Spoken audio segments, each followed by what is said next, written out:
Broader conversation. Let's just talk more about how the country is reacting to this divisive issue. With me, Montel Williams, former host of the Montel Williams Show. He's also a Marine, Navy veteran. Montel, always a pleasure. How are you, sir?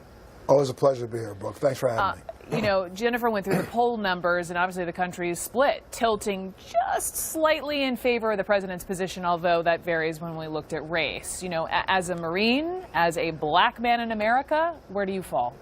And the polls also show that the majority of Americans don't think the president should have weighed in on this. But let's just talk about this. This is not about me against the president or anybody against the president. This is about the issue that is here at hand, supposedly that this is some sort of disrespect to our flag. And I have to question all those who say those kinds of things, that these athletes, by taking a knee, which is something that people do in a church when they show reverence to their God, by taking a knee during this time and taking a second to reflect upon the ills of our society, that's so wrong. Because we as a society, Brooke, don't complain. Nobody complained this past weekend out on any lake in America where there was a young lady wearing a bikini bottom bathing suit that was an American flag.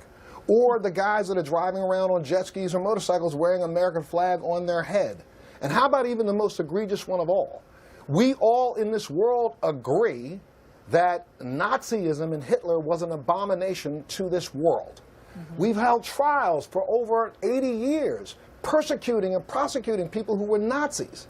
Now, not one person complaining about the NFL players on a knee have said anything about 3 weeks ago when you had Nazis and skinheads and Ku Klux Klan members and white supremacists marching with an American flag and doing a Zig Heil.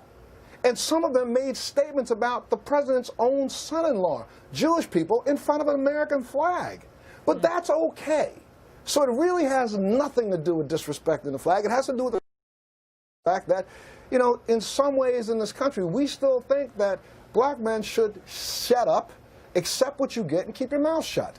And I don't agree. And look, I'm going to tell you something. The reason why I even spoke out this week is because, again, let's break this down. I held my hand up and said, I do solemnly swear and affirm that I will support the Constitution of the United States against all enemies, foreign and domestic. I didn't say I support a flag, a piece of paper. I said the Constitution.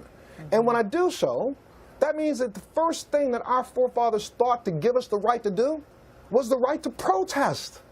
So you denigrate and disrespect the lives of all 300,000 Americans that died in World War II, the 600,000 Americans that were wounded in World War II, the thousands that have just put their life on the line right now to give you the right to protest. You denigrate them. Stop it. Hold that thought for me. Sorry. I've got some sound from the president. Stay right there. Don't move, because I have a lot more for you, my friend. But let's go to the president. He's just made some news at the White House.